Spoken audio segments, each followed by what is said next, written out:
So we need to be able to graph secant and cosecant functions with their transformations, identify their periods and their vertical asymptotes. The best way to graph these reciprocal functions is to first graph the reciprocal function of those. And so I'm going to graph y equal to the reciprocal of cosecant is sine. So I'm going to graph y equal to sine x plus pi fourths.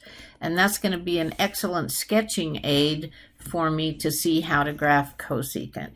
So first of all, in figuring out how to graph sine, the amplitude is going to be 2 because that's what's sitting there out in front.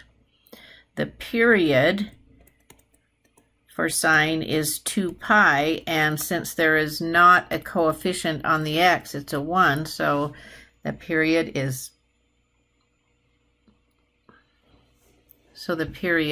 2 pi. Then the other thing I see here is a phase shift. If we set this x plus pi over 4 equal to 0 and solve it for x, we get x equal minus pi fourths. So this is shifted to the left by pi fourths, minus telling us to go to the left. Okay, there's nothing added on the end, so there's no vertical shift. Now I'm going to graph this sine function.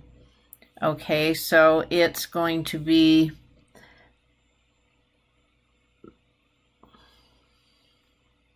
so let's figure out our period is 2 pi. So 1, 2, 3, the fourth tick mark is 2 pi. I'm going to do another period. So 1, 2, 3, and then this one would be 4 pi.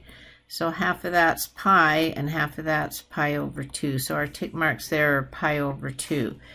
Because there's not a vertical shift, our baseline is along the x-axis.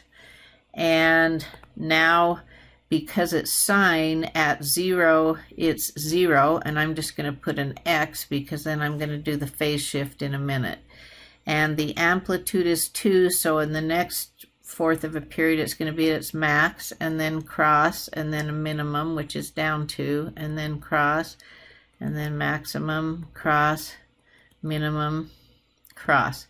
So there would be all the points if there was not a phase shift, but there is a phase shift, and so we're going to take those and we're going to move everything to the right by our phase shift, and our phase shift was not to the right. We're going to take everything and move it to the left by pi fourths.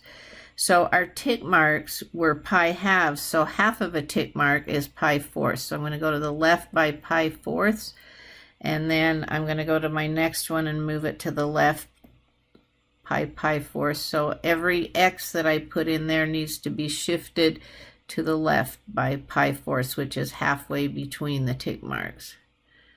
Okay, so once I get all those on there, then I'm going to graph this. This is still not my graph. This is the sine graph that's the reciprocal of the one that I want to graph.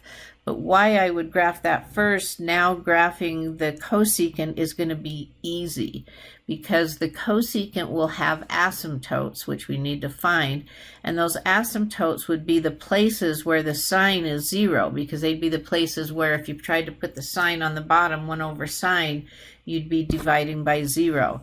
So let's go to every place that we put an x-intercept, and that will be an asymptote for the cosecant graph. So I'm making all these asymptotes at all of the x-intercepts of the sine graph.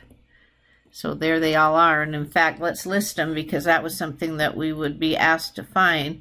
So the asymptotes, we can see, we can choose one to start with. Let's start with this first one over here.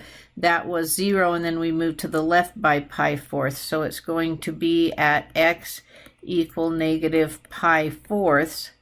And then you can see that there's asymptotes every half of a period. So we're going to put half, the period was 2 pi, half of that's pi, so we're going to put k pi.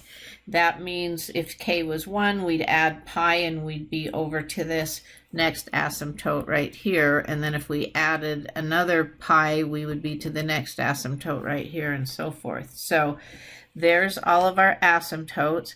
Now to actually put the graph on the picture, The graph is going to be then go between those asymptotes. Its minimum point would be the max of the sine function, and it's going to go up.